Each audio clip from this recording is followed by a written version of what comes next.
السلام علیکم ورحمۃ اللہ وبرکاتہ۔ آج کا سبق ہے سورہ لہب۔ یہ مکے میں نازل ہوئی اور اس میں 5 آیاتیں ہیں۔ چلیے شروع کرتے ہیں۔ اعوذ باللہ من الشیطان الرجیم، بسم اللہ الرحمن الرحیم۔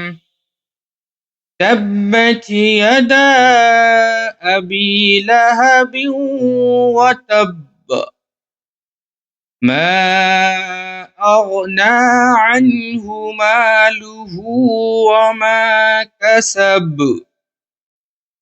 یہاں پہ دال الف زبر دا اوپر مد ہے، مد منفصل، اس کو تھوڑا کھینچیں گے اور یہاں پر تشدید ہے، اور جب ہم روکیں گے تو ایسا لگے گا آخر میں کہ ہم با زبر ب پڑھ رہے ہیں۔ وَتَبَّ، اگر تشدید نہ ہوتا تو ہم قلقلہ کرتے، جیسے یہاں پر کسب، تو یہ زبر جو ہے وہ جزم میں تبدیل ہو جاتا، اور قلقلہ کے قاعدے میں سے جو 5 حروف ہیں قطب جدین، اس میں سے یہ با آ رہا ہے۔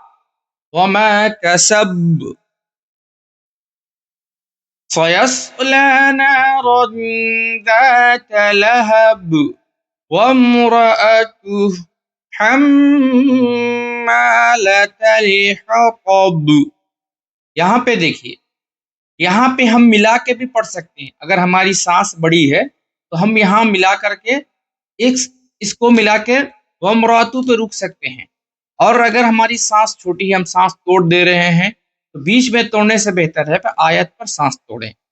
تو اس سے پڑھیں گے سَيَصْلَىٰ نَارًا ذَاتَ لَهَبٍ وَامْرَأَتُهُ حَمَّالَةَ الْحَطَبِ۔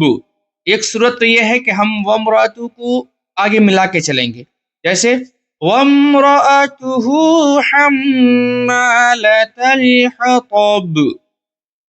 دوسری صورت یہ ہے کہ ہم لہبیوں کو واو میں ملاتے ہوئے چلیں گے، اور یہاں پہ ادغام میں واو کا قاعدہ یہ ہوگا کہ جب تنوین یا نون ساکن کے بعد واو آئے گا تو غنہ کے ساتھ پڑھا جائے گا۔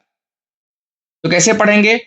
سَيَصْلَىٰ نَارًا ذَاتَ لَهَبٍ لَهَبٍ وَامْرَأَتُهُ حَمَّالَةَ الْحَطَبِ۔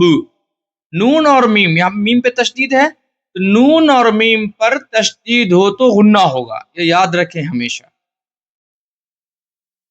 فی جیدہا حبل من مسد، یہاں پہ ہم قلقلہ کیے، اور نون ساکن کے بعد پھر یہ میم آ رہا ہے، تو پھر اس کو میم سے ملا کر غنہ کے ساتھ پڑھیں گے۔ پھر یہ دیکھیں تنوین کے بعد میم آ رہا ہے، تو پھر یہاں پھر غنہ کے ساتھ پڑھیں گے۔ فی جیدہا حبل من مسد، دال پہ قلقلہ کریں گے۔ تو غنہ کہتے ہیں ناک میں تھوڑی دیر آواز کو چھپا کر پڑھنے کو کیا کہتے ہیں؟ غنہ کہتے ہیں۔ یہ بات کو ہمیشہ یاد رکھیں۔ دو چیز، نون اور میم پر تشدید ہو تو غنہ کریں گے، ایک چیز یہ۔ دوسری چیز یہ ہے کہ جس حرف پہ رکیں گے اس پہ جزم دیں گے۔ جزم کے بعد دیکھیں گے کہ وہ حروف قلقلہ میں سے آ رہا ہے کہ نہیں، قاف، قا، با، جیم، دال، ان میں سے ہے کہ نہیں ہے۔ اگر ہے اور جزم دے رہے ہیں اس پہ سانس توڑنے پہ تو قلقلہ ہوگا۔ قلقلہ میں بتایا تھا کہ اس کے مخرج ٹکر کھا کر الگ ہوں گے۔ جب ہم اس کو کہیں گے اطب، مسد، کسب، لہب، ٹھیک ہے۔ پھر جزم بھی کب دیں گے؟ جب دو زیر دو پیش ہو اور زبر زیر پیش ہو، یعنی زبر زیر پیش، دو زیر اور دو پیش پر رکیں گے تب۔ اگر دو زبر پر رکنا ہوگا تو انشاءاللہ وہ آگے آئے گا، اس کا تھوڑا الگ قاعدہ ہے۔ تو کوشش کریں صحیح سے دھیان سے پڑھیں اور اپنی نمازوں کو درست کریں، خود بھی صحیح قرآن پڑھیں تجوید کے ساتھ، اور اپنے اہل و عیال کو بھی پڑھائیں۔ پھر ایک مرتبہ پھر ریوائز کر دیتے ہیں۔ بسم اللہ الرحمن الرحیم۔ تبت یدا ابی لہب وتب ما اغنى عنه ماله وما كسب سيصلى نارا ذات لهب وامرأته حمالة الحطب.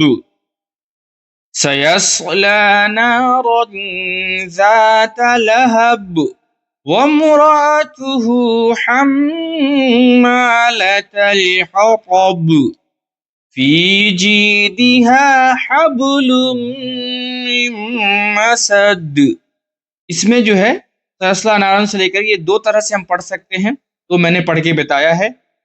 دعاؤں میں یاد رکھیں، خوب مشق کریں. اللہ ہم سب کو قرآن والا بنائے، اپنی نمازوں کو صحیح سے پڑھنے والا، صحیح کرنے والا بنائے.